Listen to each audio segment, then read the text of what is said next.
I got started in art when I was in Florence, Italy, which, looking around Florence, Italy, you just go immediately. No wonder the Renaissance started here. The light is so good, and it's just soft, and there's so much stuff to look at, and the history of it and all is just right there.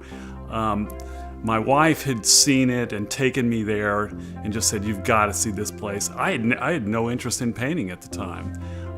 We were in a restaurant and there was a lot of beautiful art on the walls, and I saw something that I really connected with, and it was interesting because she connected with it too. And so the guy in the restaurant came over and he said, "They're all for sale if you're interested." So we said, "Well, we really like that one." We'd never bought anything. It was my birthday coming up. It was right before Christmas. Said, let's buy this painting. So he said, "Great, fantastic," and brought us a glass of wine and started making phone calls. And 2 hours later and 4 glasses of wine later, he comes over and says, "I got the artist." He says, "It's not for sale." And we were just disappointed. But he said, "The other stuff is," and we were like, "Well, that's the one we wanted." So we left, but on the way out the door, I said, "Let's take a look at that thing." And I looked at it and I said, "I'll go back and paint it for you." So I took a close look, and when I came back, I bought an easel and some paints and canvases and started painting. And I painted this painting that was not at all like it, but it came out pretty good. And I gave it to my wife for Christmas, and she absolutely loved it. So that's really how I got started. And then shortly thereafter, it was all serendipity because a person rented a house next door, and he was a painter, longtime painter. His name is Peter Rolfe.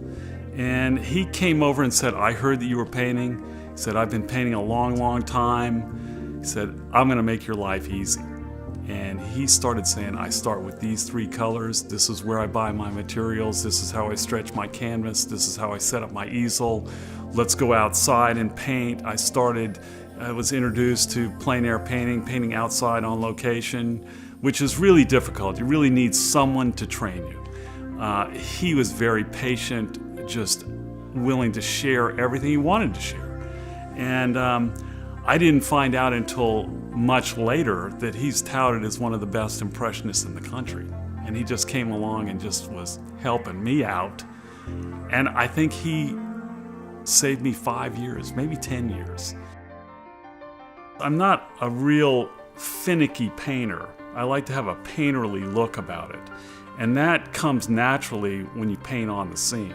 You just don't have lots and lots of reference materials to go back to and lots of time. You have to go out and you have to decide what you're going to paint. You have to make a decision, and then you have to do it. I'm never really completely satisfied. I'm never totally satisfied. I haven't been, something where I just said, "Wow, that's just perfect." There's always something that you think you could do better. And that's really is a lot of the drive, is that you are always striving to get the color just a little better, or the edge just a little better, or you paint something that's really fantastic, but you just say, "Wow, I should have made it bigger," or something like that. So that keeps me painting. I don't think I'll paint something that I just say, "That's perfect, I'm finished." I don't think that's ever going to happen.